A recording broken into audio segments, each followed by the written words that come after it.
Hello, this is Katie with Homeschool Chat, and today we're going to talk about burnout and frustration. So, right now, as I'm recording this, it is October. You've had at least a month, maybe two, of homeschooling. If you have multiple kids, you are very, very, very busy as a homeschool parent. You may have multiple kids. You may be a homemaker on top of that. You may be a homemaker, have multiple kids, and have a job. You may be a homemaker and have just one child. It doesn't matter. It can be such a busy, busy time. And unfortunately, in life, we don't always get to take time to recuperate and take care of our bodies. So we're going to talk about ways to cope during this time. First of all, you need to take care of yourself because your children need you. And they not only need you to be their parent, but they need you to be their teacher, and they need you to be in a good place, because if you're broken, then it's like the old saying, if you are a fruit tree and you don't bear fruit, then what's somebody going to eat, right? So it's the same thing. If you are worn out, what do you have? You have to give. You don't have anything to give. You need somebody to help you, right? So you can have people come and help you, friends. You can incorporate your children to help you. But what I found that's the most logical for my household is to take breaks during school, as much for myself as for the children. Now, some breaks I would take with my children, and things that you can do that are relaxing, that can help you to rest with your children. You can watch a show that they're very, what's the word?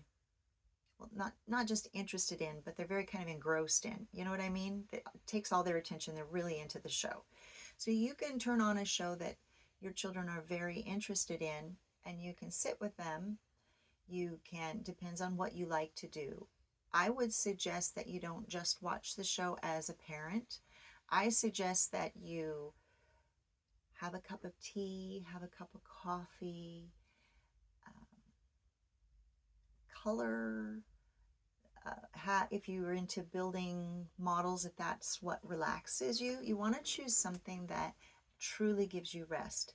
There are a lot of mothers that like to crochet or knit. That's something that can relax you.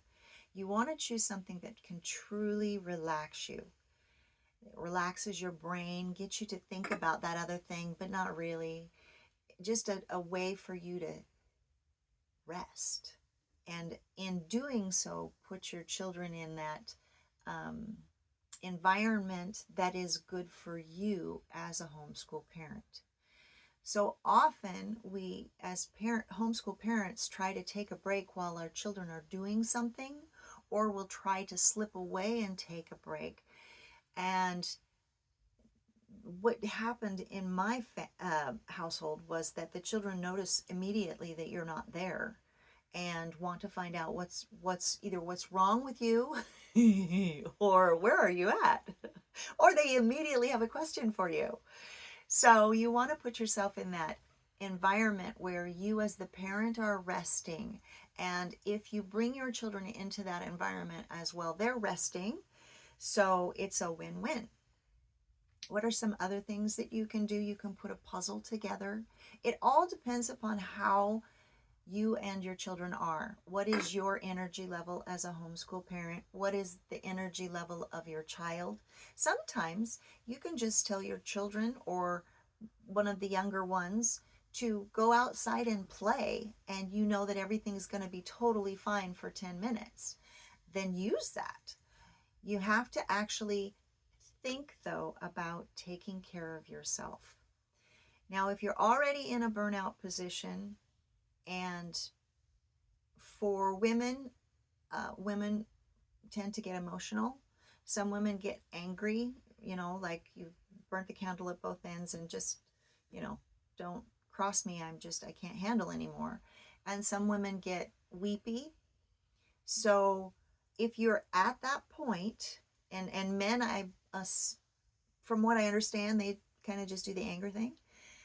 From what I understand,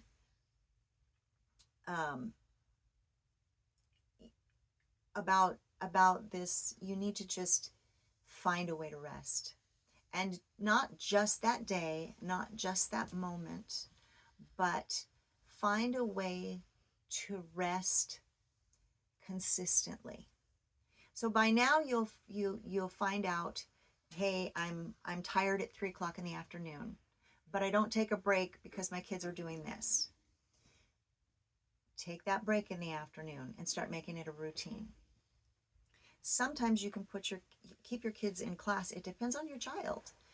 Put your kids in class and have them doing something that is relaxing to you. For example, they're doing something that's quiet, and then you can go into the other room and maybe watch a little 10-minute YouTube video or something like that, and everything's great. So it's just something that you have to figure out that works for you and your life.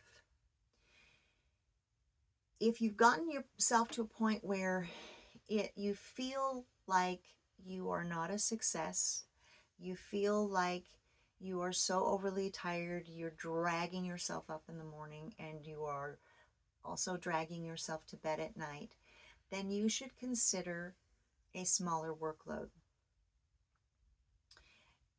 Some homeschool parents are very, they take on a lot, and there are a lot of subjects and a lot of activities that their children are involved in. If you as a homeschool parent are completely and totally exhausted in the morning, at night, just exhausted, and you feel like a failure, then dial it back. And you'll have to do kind of like what do they call it, a heart search, and figure out really what would make sense for you and your family. The other thing is to take a day and make that just an easy day. Make it a play day. Make it a happy unbirthday kind of a day. A holiday that's not a holiday. One day isn't going to hurt your school year. And in fact, I did several years where I would take one day every single month was just a play day.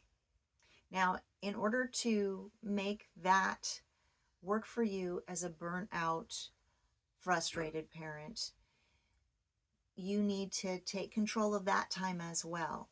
You need to have your children engaged in something that is relaxing to you as the homeschool parent, or fun for you as the homeschool parent that's kind of restorative. If you can't think of anything that works at all, another option might be a day with the grandparents. If that's not an option, maybe a day with your best friend.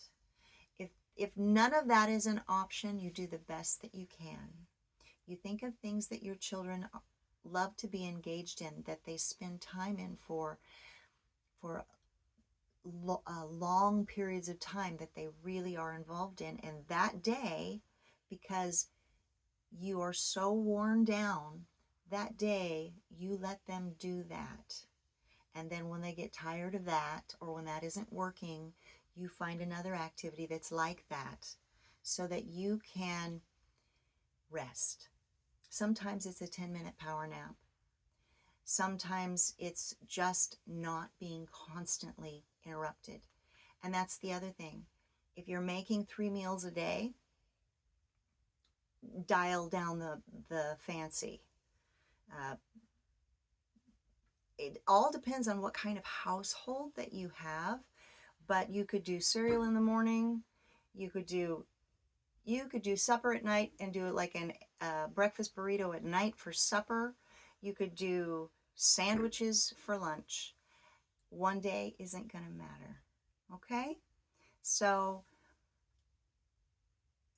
be encouraged. There are ways around things, and you can do it. So that's about all I have for today. Have a blessed day. Bye-bye.